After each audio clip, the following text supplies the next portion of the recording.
Of course.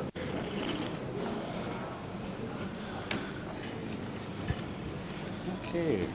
Okay. Selamat. Good to be here. My bahasa is not that good. It's like kiri kanan masuk, yeah. So I'll try. Um, so it's a pleasure to be in Jakarta. It's one of my favorite cities. I used to spend for a while. I used to spend 1 week a month out of Jakarta. Uh, this is a few years ago. Some of you may know of a little company in Indonesia called Traveloka. So I used to head up their AI. And so half my team was here in Jakarta, half in Singapore, which is where I'm based. And I keep coming here, and the magic of Jakarta always pulls me back. Yeah, I think Indonesia is one of the fastest growing economies. It is the torchbearer for ASEAN from an economic standpoint. And it is a country that has a lot of potential, a huge amount of activity that we see. So today what I'll try and do is I'll give you a bit of perspective on NVIDIA's journey. Some of you who may have been following the news, overnight, I think one of the interesting headlines was overnight we have added 1.5 Intel's worth of market cap to us. Yeah? So as of this morning, our market is 50 billion. So I don't know how sustainable that is. But nonetheless, it's something that we are very proud of. And I can try and talk a little bit about how we got there, why people believe that this is works, and how you can use GPUs, which is just, it is a bedrock, it is a foundation, but it is just a vehicle to access this amazing new journey, okay? So let me put some slides up, and hopefully that will drive our narrative.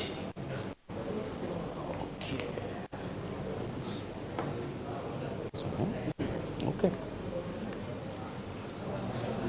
So there are two things that are not solved. One of them is video conferencing, and is your camera on? Are you muted? And the second one is screen sharing, yeah? So we'll see how our luck holds out. Okay. So, NVIDIA, yeah? How do you think about NVIDIA today? How many people know us as a gaming company? Yeah? Any gamers in the room?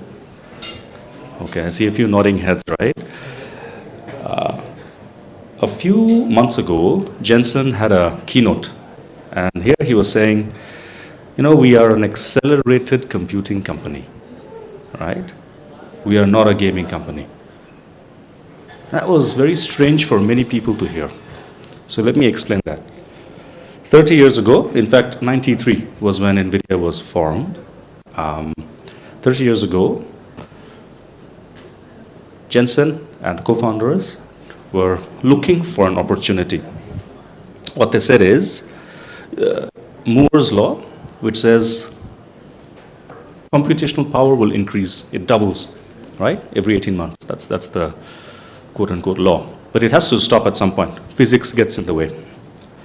And in the meantime, there are things that are good for CPU, and there are specialized accelerated computing workloads that work. 30 years ago, gaming and computer graphics was probably the only one or the most mature one at that time.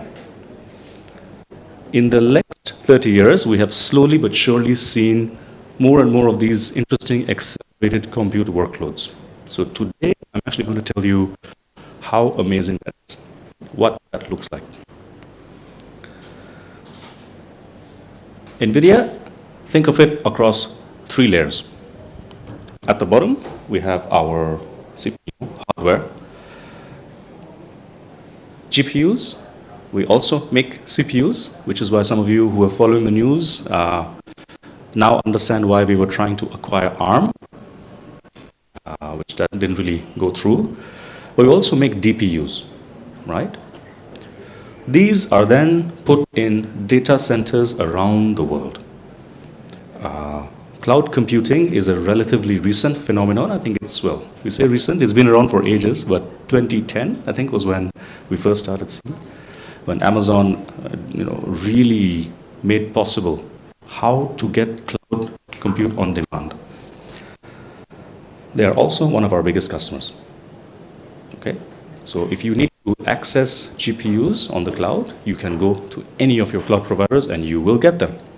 The challenge, of course, is some companies cannot do that easily. They have proprietary data, they have data sovereignty issues. So they prefer to have on-prem, and that is where you can also inculcate our hardware. Okay, they come in different forms. You can buy RTX, DGX, you can even use your gaming cards for data processing. I don't recommend it because they're not designed for 24/7 workloads, yeah? So if it breaks and burns, don't call NVIDIA, yeah? Okay, they're meant for gaming. So you're shooting your monsters and aliens is okay, but maybe not for data processing. Okay. What many people do not know is that we have over 150 SDKs today, right? Any data scientists in the room who are using scikit-learn? Okay. It is one of the most commonly used machine learning libraries. Anyone here knows about pandas? Okay. Yeah, everyone knows about pandas, right? XGBoost? Okay. Databricks? Okay. Okay, no problem. It's a way of using Apache Spark, yeah? Hadoop? Okay. All of these you can run on GPUs. So many people think that you can only use GPUs for deep learning, the fancy stuff, right? Face recognition, deep fakes. No, right? You can use GPUs for pretty much everything across the AI and data stack. And that's what we'll talk about today. Why did this happen? Okay. Any animated movies? Any Shrek fans? Yeah, see, okay. Shrek was a good movie. I like it. I really liked it. What happened when Shrek was released, yeah, is that a lot of other people, the movie studios said, hey, we want to, our customers and audiences want to see more of this. So more movies. So by the mid-2000s, DreamWorks Studios had 1,000-node GPU clusters that were rendering their feature film movies. 2005, 6, yeah.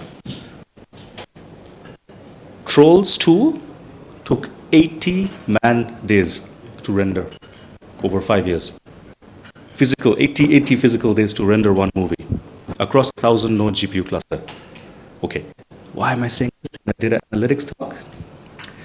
It is because NVIDIA was designing our software for that kind of scale 20 years ago.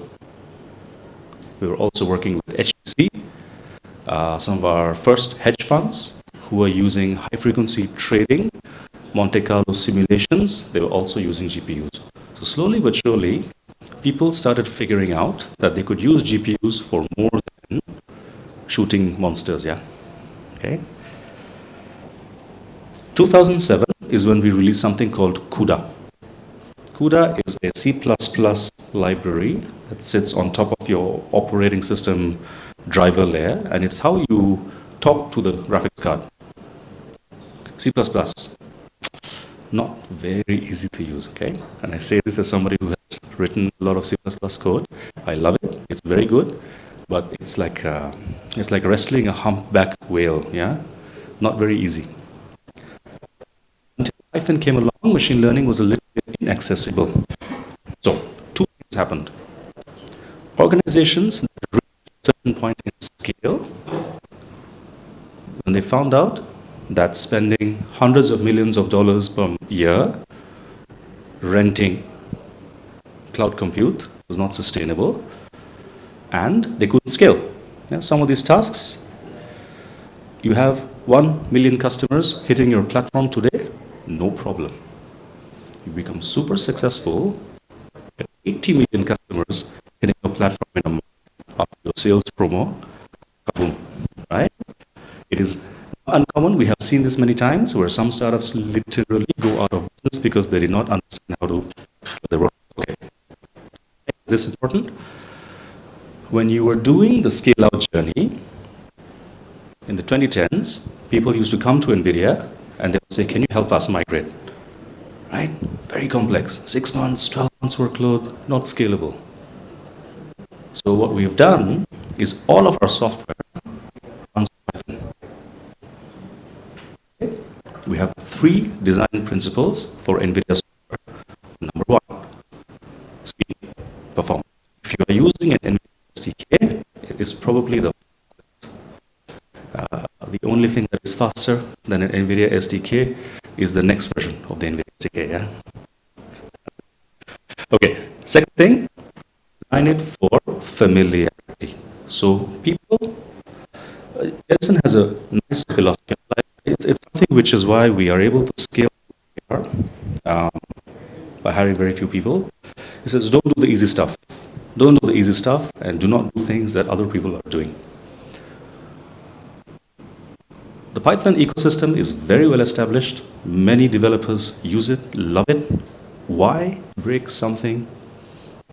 No need. So the second is principle. All of NVIDIA SDKs are direct replacements for your existing one. Yeah. The third one, scale.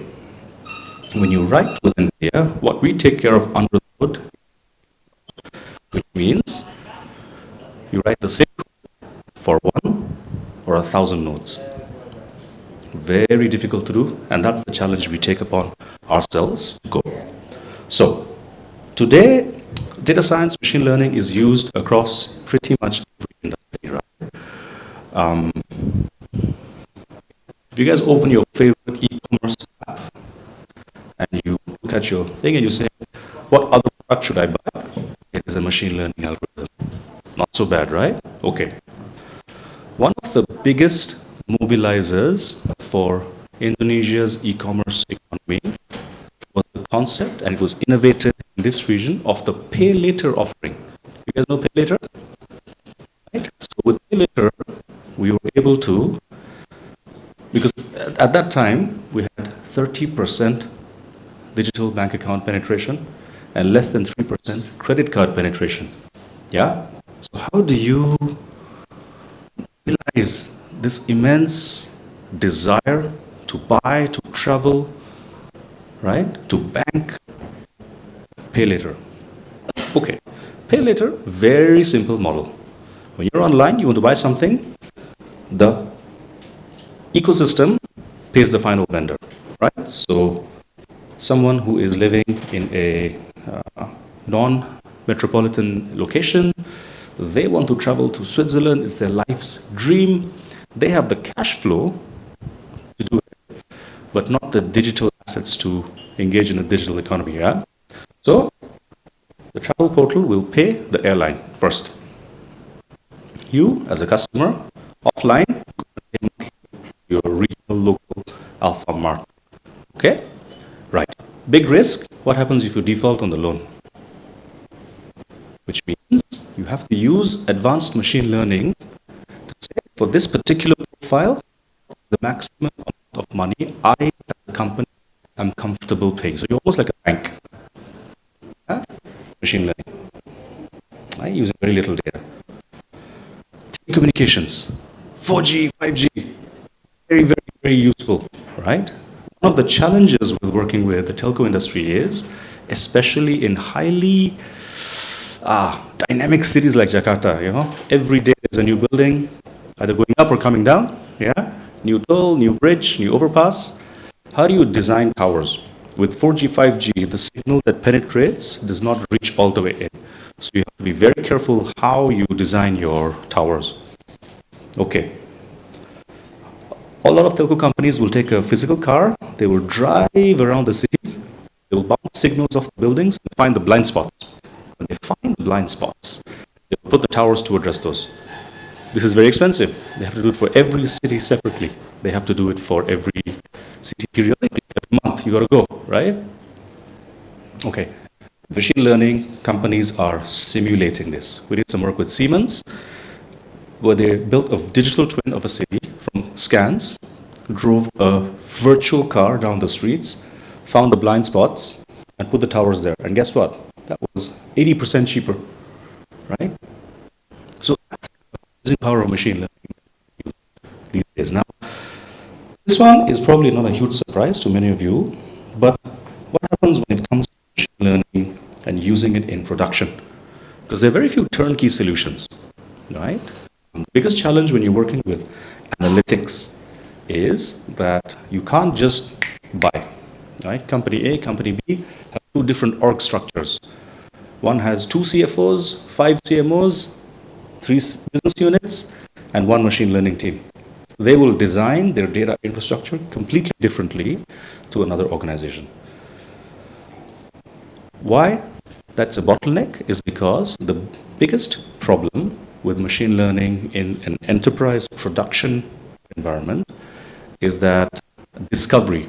So this is a true story, yeah? There's this one unicorn, 7 years old at this stage. So unicorn means, $1 billion valuation and above, yeah? They have re-architected their database 3 times, okay? The last time they did it, the architect resigned halfway, moved to a new company. So they lost all the schemas, 2.5 years of data gone.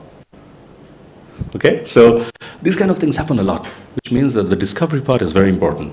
The other challenge that happens is there is this concept of a backfill. Okay. Customer acquisition cost is a metric that these companies will track. Okay, which means how much money am I spending to incentivize a customer to be on my platform, right? And the CMO will say, you cap it. I don't want to spend more than $5 per customer. So, okay, obviously, if your average spend for a customer is maybe $10, you can't go more than that, right? One day they decide to redefine it. They say, I want it to be $7, which means you got to go back for your 20, 30 million customers and recompute all. Very common use case. This is one example, but there are other ones. For example, in cybersecurity, threat detection, you can say, what kind of activities constitute a threat? If you change that definition, you got to re-go up and compute. Very time consuming. A direct function of that is that it becomes costly. It is not uncommon for a lot of these big data processing units to have hundreds to 200 CPUs doing compute, and it takes 15 hours. Right? So 15 hours a day is taken just to get from your one raw data to some view. Okay?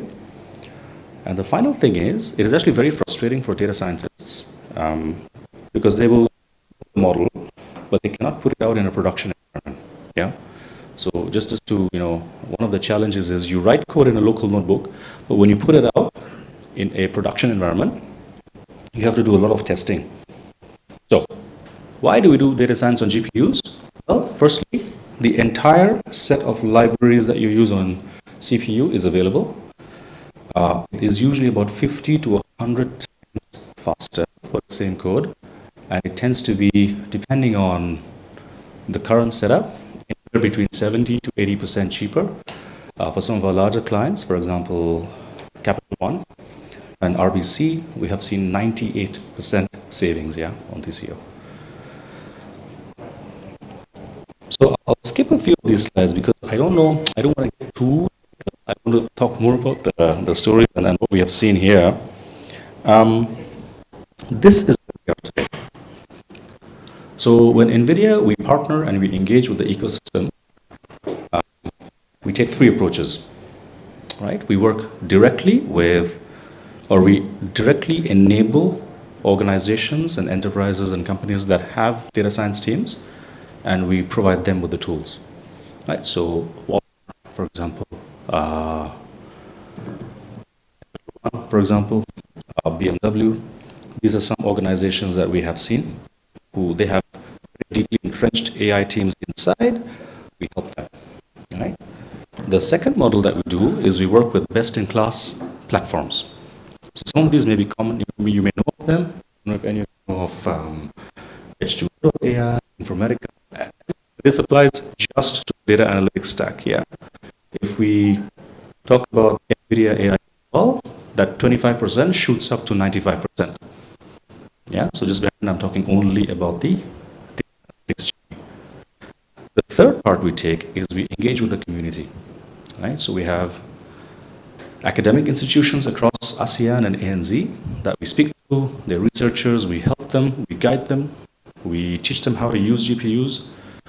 We also work with open source platforms. So some of these are open source libraries, all of our code is open source, we work with them, So that's the journey. And what it results in is things like this. So many of you know Adobe. This is their result of working with NVIDIA, right? So their existing AI, data AI platforms, we work with them, 90% cost savings, 7 times faster, right? It's a free lunch, yeah? Okay, the free lunch is that they had to just think about how to incorporate NVIDIA into their AI stack, yeah? Walmart, another global giant for retail. This is an interesting one because they have about 15,000 stores in the US. We have regional organizations that share similar characteristics. I think in Thailand, for example, we have some retail giants who have nearly 25,000 stores scattered across the countries, right? You're talking about predicting how much to host in a specific store, right? Food shortage, warehouse delivery, logistics, all of that gets accelerated significantly. I mean, the Walmart team we've been working with very hard. They literally increased their performance by 100 times, right? And again, it's with the same code. Finally, a more interesting example is AstraZeneca. AstraZeneca, and I think we have all emerged, bruised, battered, but not beaten from the COVID pandemic. It's not over yet. But one of the cornerstones that allowed the world to reopen was the vaccination regime, right? And this is again where GPUs shine, where we were able to take all the different candidate vaccines and shrink them and say, hey, we will test X%. So using GPUs to accelerate all of that research was also fundamental. Right? So this is the way that we work with organizations and enterprises around the world to help their data and AI needs. Yeah? So please reach out to me if you have any questions. I'll take a quick break now for any questions, and what I'll do is I'll actually pivot to generative AI if you guys don't mind, because I think everyone wants to know about ChatGPT, so happy to provide a perspective on LLMs and Gen AI, or I can continue down the track. So let me know. This time is yours, so I'm flexible either way.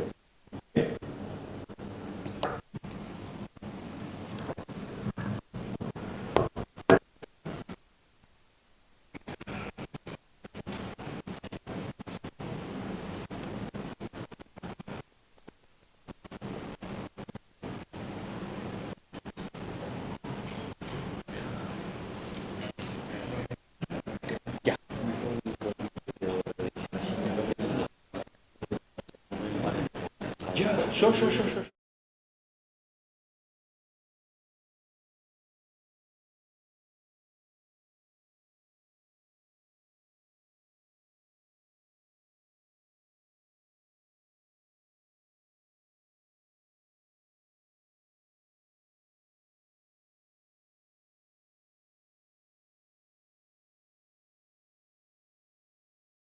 Bapak-bapak Ibu itu boleh di scan untuk feedback form dan absensi kehadiran untuk event hari ini ya.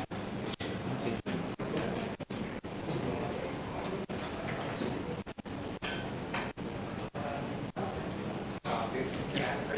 Sure. Thanks. My name is Arvind, and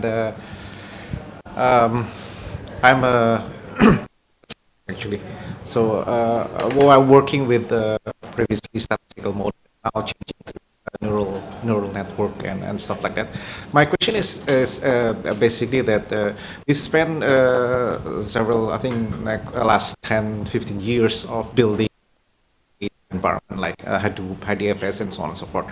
And we are able to transform our old data structure to these new models.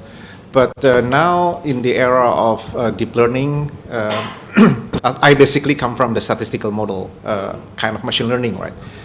Now we're going to try to move from the big data warehouse to the utilization of this big data to the machine learning and giving more insight. My question is basically, we are now still in the phase of making a use case, right, for our own problems. and our own business operation. And we are now actually needs to get more example and use case and things that really could solve our business problems. And we are now in the stage of still using the old big data, yeah, like say for example the old Hadoop. What was that? The parallelizations of the Hadoop, right? Map and reduce, yeah. Now we are moving to the Spark, and now we are going to the GPU style of deep learning, yeah. So my question is actually, we need more that kind of use case for our organization, Dave. So is there any way that we could cooperate with NVIDIA, that NVIDIA could share what was the good success story of business use case that has been in the industry, and if it's possible also the fail story, yeah, because we need to know just not going into that direction, right? So yeah, that actually what I really need to get. Thank you. That's one of the best questions I've had. So thank you for that. So let me see if I can decouple the question, right? There's two parts. One is, what are the good guiding principles to predict a useful machine learning use case, right? Is that right? Okay, as well as some of the failures. Okay, I would break things down into two broad segments, and I'll call it public sector and commercial. Right? I mean, ideally, you would want a public sector use case to also be commercially viable, but let's assume that ROI is not a good metric for public sector, right? You want efficacy, reach, and so on. Okay. For enterprise, there are three big indicators that I see. Number one, if you are working with structured data, try as much as possible not to use deep learning, unless absolutely necessary. Primarily because I think the analogy best explains is deep learning networks, at least the existing architectures, are very good at abstracting information from sample to entropy ratio, right? So you might, for example, have enough data in a specific format, like a trillion pixel image of an apple, but it does not help you predict a mango, right? So, okay, that's the first one. The second guiding principle that we see for organizations is to time box your machine learning development work. What I mean by that is a machine learning product, when you are engaging with a business stakeholder, a trap that many teams fall into is to converse on the confusion matrix level. F1 score, precision recall, okay. A better way to formulate, and what we see as successful, is if I launch this use case. So okay, wait, let me abstract it. Every machine learning product in commercial enterprises that make it are tagged to a business metric. Okay, so the first question that really good data science teams and their leadership ask their business before even taking an engagement is, what is this going to do for your business line? So if you're speaking with marketing, is a good. Also want customer engagement. They also want onboarding, right? So new customer, don't lose existing customers, and so on and so forth.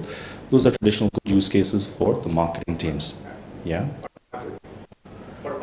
For public institutions, things get a bit interesting.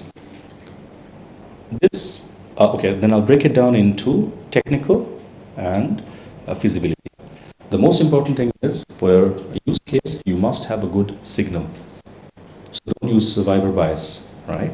Okay, so let's say for public sector, you are saying you want, there are operational use cases. You could say predictive maintenance, right? Let's say for traffic jams, you could craft that as a predictive maintenance problem. When is the next jam going to occur and where? That could be a use case.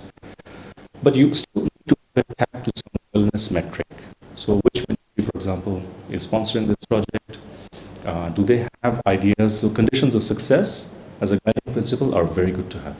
If you cannot quantify what success looks like, it is a research project. And if it is a research project, you time box it. So I will spend 3 years and X million rupiah to do it. But don't expect anything from me. I come back tomorrow, we go to moon, come back 5 years later, we are still in the same hole. So research and outcome-centric AI differ if they don't have a success attached. Okay. Then the technicality comes to, if you are using supervised learning approaches, you must have the infrastructure that gives you the signal.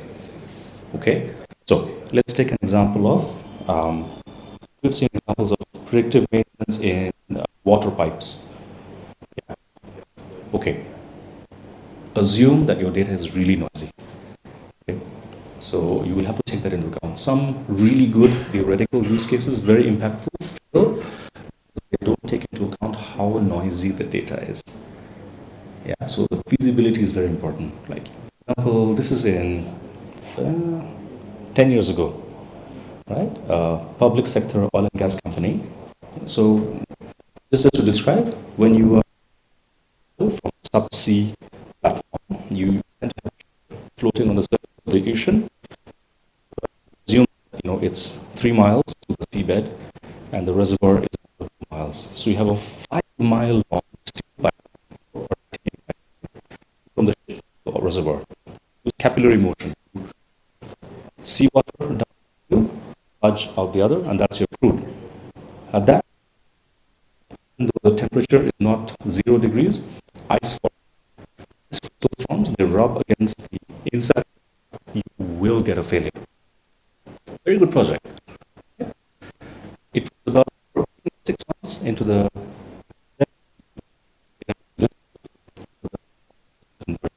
able to reliably predict. And a lot of time understanding that the sensors, the pressure valves, had a quality issue. They were failing. And because they were failing, the quality of your data powering the model. I say this because, it ties into more systemic. For example, if there's corruption in the maintenance regime, people will repair the valve, or somebody will valve check, but things beyond your control as a. So therefore, that's the second principle. So business metric number 1. Number 2, quality of the data available to you has to be validated in the environment. Yeah. What's the third one? Oh yeah, the third one is, this is more of a system-related thing. So imagine you are working on a problem that requires census. Census is a fantastic example. Right? Most countries do it once every 10 years. Right? And they use this to drive the next 10, 15 years of public policy. In India, for example, they have this structure where they will talk about state, district, something called the tehsil boundary. What has to happen is, in between census, the boundaries change. So the statistical efforts to aid the program use. So if you've got a machine learning that is going to take you longer to deliver than when the result can be used. So that kind of narrows down the kind of things that you can do. And at least in our experience, what we've seen is, for a lot of public sector projects, the demand for projects is usually huge. The capability to execute is lesser. So in that scenario, it is always better to prioritize, and that's a good way to organize that structure. Was that helpful? Does that answer your? Yeah. Okay. I think I get the big idea. Of course, it needs some detailed explanation. Yeah. Especially in the case that we have to go into a very, very new area, which is maybe only suitable for research, not a real project. Sometimes it needs to have a very limited time constraint. Yeah. It is impossible to do in a very new area. Yeah. But thank you very much. No problem. problem. Okay, I think maybe then I'll talk a little bit about that we have on that theme. Maybe I'll just continue the other vein and show you what to expect, right? Because the processing time for data volumes can often play a role.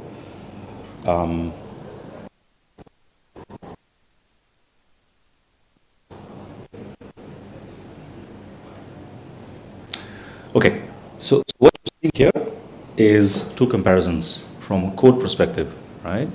On the top, you have pandas. At the bottom, you have what's known as cuDF, pandas on GPU, right? The statistically inclined among you will know it's a logarithmic scale, okay? So it's not linear, because we had to fit things like 1,000 with 69 on the same chart, yeah? So you can get huge speed ups for data processing using GPUs, okay? Good rule of thumb, if it takes longer than a few minutes to run your query, a GPU is a good candidate. Anything lower than that, your GPU overhead will probably outweigh, okay? Anyone here working on graph analytics, graph AI? Okay. If you use Network X, your Network X code now runs on GPU, okay, using CodeGraph. And you can see the scalability is immense. We're talking about trillions of edges. With Graph AI specifically, two things emerge. Number one, a lot of the time, the radius of search is limited because we cannot complete, it becomes intractable because our radius is limited, and the radius of search is limited because we cannot converge in a meaningful time. It takes you 50 years to do this, it's not worth it. So because it's about 1,000 times faster on the GPU, the radius expands. The second thing is, because the speed of iteration itself is so much faster, we tend to see more accurate solutions when you're working with graph. So PageRank, for example, community detection, Louvain ranges, Lagrangians, all of these are actually really good candidates for GPU. Yeah? Network X code. The entire scikit-learn library runs on GPU. Okay? So, by for large data sets, training times are not insignificant. We even have CPU support. So if you don't have a GPU in your local machine, you're writing it there, you can still fall back on CPU, yeah? Okay, XGBoost. XGBoost is one of the best structured AI algorithms. As some of you who have worked on large data sets will know, performance, structured AI traditional machine learning model plateaus the more data you give it, except for XGBoost. The XGBoost for extreme. What is extreme? Few things. There are significant engineering optimizations. Well, guess what? 80% of the benefits for XGBoost the last came from runs natively on GPUs. Not even your import statement changes, just your argument here. If you're using nearest neighbor indexing, we're also working on this for ANNs. If you're working with special data, GeoPandas, anyone? Run on GPU. Yeah, Habershine distances, that works. Signal processing, okay, using FFT. By the way, I mean, I don't know how many people know this, but the fast Fourier transform was voted as one of the most impactful technology in the. So it's incredible, along with the valve transistor, yeah. All runs. SciPy and cuSignal, basically the same syntax, okay? Okay, so I think that's pretty much it. I wanted to draw attention to three things on this slide, right? Now, this slide talks about an end-to-end machine learning pipeline with three blocks.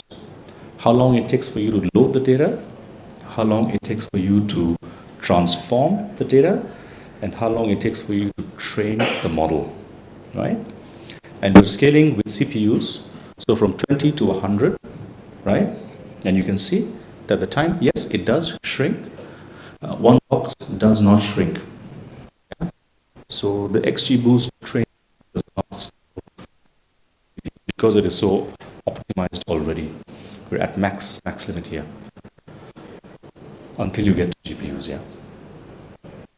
Okay, so we've spoken about data processing, we've spoken about learning algorithms and training, the data load latency. Okay, so some of you who are working with big data, are you familiar with Parquet format? Format basically compresses the data in that way. Use the more sophisticated compression algorithms for Parquet off the box because the overhead press is big until you use GPUs, yeah? So when you're using NVIDIA technology, and this is transparent to you as a developer, yeah? You just have a GPU in your cluster, in your Kubernetes cluster, it works. So the data I/O part is not insignificant. If you are familiar with libraries like SAPI and ZCO, these are on average 100 times faster. So not only are you benefiting from the data querying, you are also benefiting from the I/O part. Okay? All right. That's all that I wanted to share about this. Go to rapids.ai. It's a fantastic website. It has all the documentation. It has notebooks written by our Kaggle grandmasters for every SDK. So try it out, give it a look.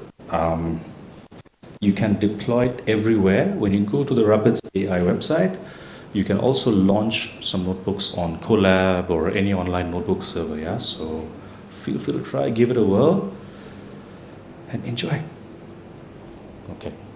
So, do you want me to talk about LLMs or more Q&A? Happy to do it. It's your session. Let me know. So we can choose ChatGPT or data analytics. Yeah.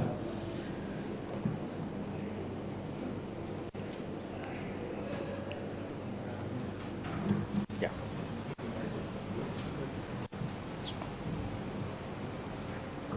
Okay, thank you. Maybe it's just a simple question. So the NVIDIA already support every scikit-learn and XGBoost, but I wanna know about the library like YOLO or maybe face recognition or something like that. Is NVIDIA already have that? Thank you. Okay, so the question was, we've spoken about traditional machine learning, what about deep learning approaches? Yeah, so YOLO and ResNet. Okay, yes, the reason I didn't cover that is because that is the default. You assume that it works, right? ResNet 50, NVIDIA worked directly with the developers of ResNet 50. If you go to ngc.nvidia.com, you can get pre-trained versions of pretty much every deep learning model out there, from ResNet 50 to YOLO, V5, V7, optimized. You can download those weights. They are generally superior. For some of our enterprise clients, we have further optimized versions and containers. The other thing is, for things like facial recognition and any deep learning inference, right? A lot of people are limited by one GPU, one model. Yeah, you can only load one GPU, one model on a GPU, right? So NVIDIA's solutions, our software solutions, allow you to partition a GPU and load multiple copies. So for example, for even one of our smallest cars, like an L4 or a T4, I think default is 500 requests per second for a ResNet 50 model with something called Triton Inference Server. You can get about 2,500, nearly 3,000 requests per second. So absolutely you should look at using NVIDIA software for deep learning. And we have dedicated teams that work with the PyTorch team, with the TensorFlow team, So all of our software, it is open and you can use any framework you want. If you want to learn more, go to search for NVIDIA Metropolis. NVIDIA Metropolis is our vision AI stack. We also have a blog.nvidia.com. That one is technical blogs. You search for whatever use case you have. We probably have something in there, right?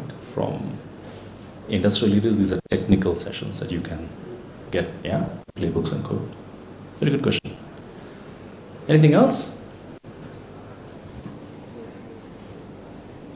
You don't have to be shy, okay.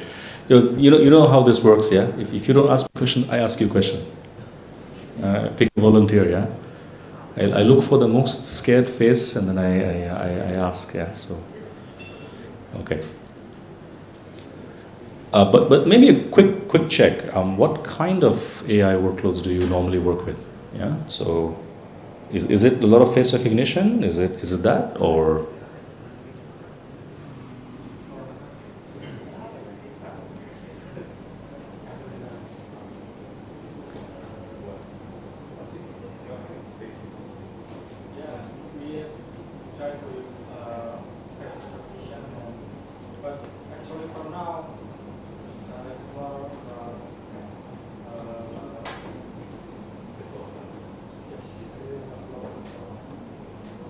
Yeah, you should look at NVIDIA websites. I mean, the blogs or NVIDIA.com. We have dev forums, so you can get more resources for that. Yeah,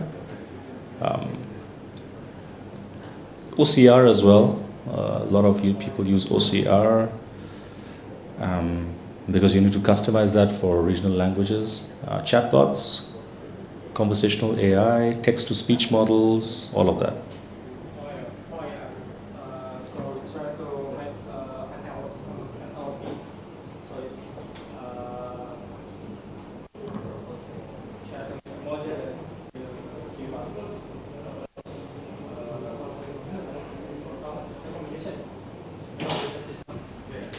Recommendation system for SS code is for import and export field. Okay, so for recommendation systems, you should look at NVIDIA Merlin. Merlin, yeah. Wait 1 second. Go back. I think I'll be sharing. Distribute the slides.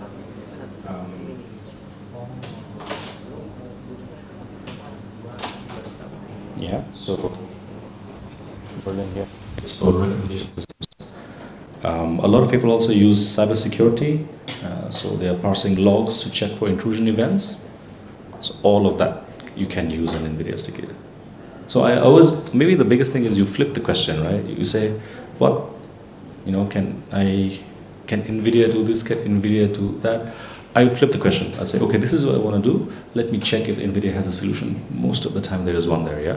The only area that, this is intentionally, that we have not touched from a software perspective is crypto. I'm not a believer that it's a scalable technology, so I don't think we have any solutions for crypto.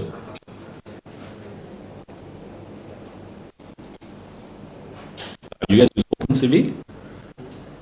If you use OpenCV, then we just recently released CV CUDA, which is the same library running on GPU.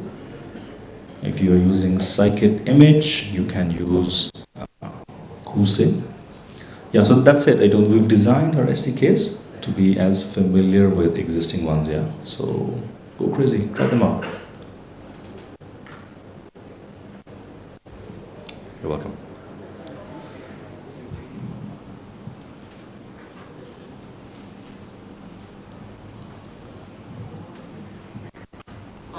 Okay. Anything else?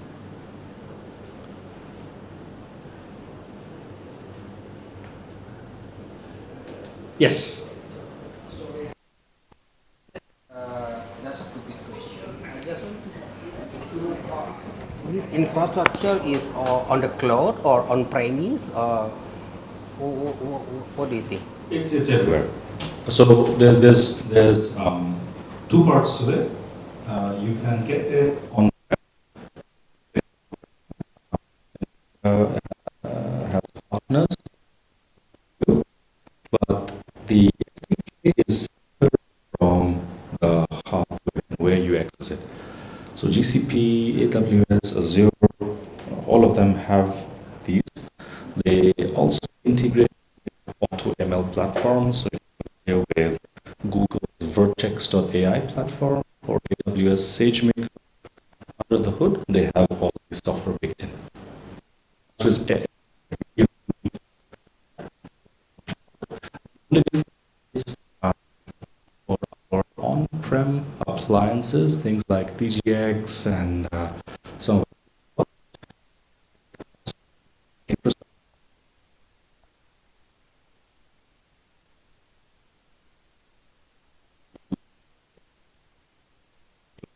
for their data centers for CPUs, so their network is a bit slower.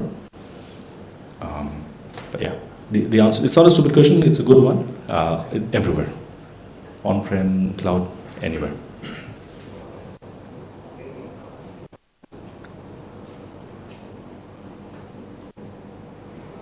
Okay, anything else?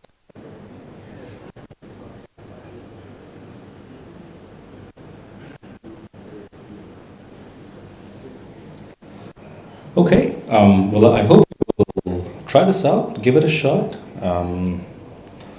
because we are seeing this being increasingly adopted. As you may have seen with our news, we are seeing a significant transition in data centers globally, where more and more GPUs are being used. So I hope the takeaway from this session today is that whether it's deep learning, machine learning, data processing, I/O, you can use your favorite software libraries on GPU.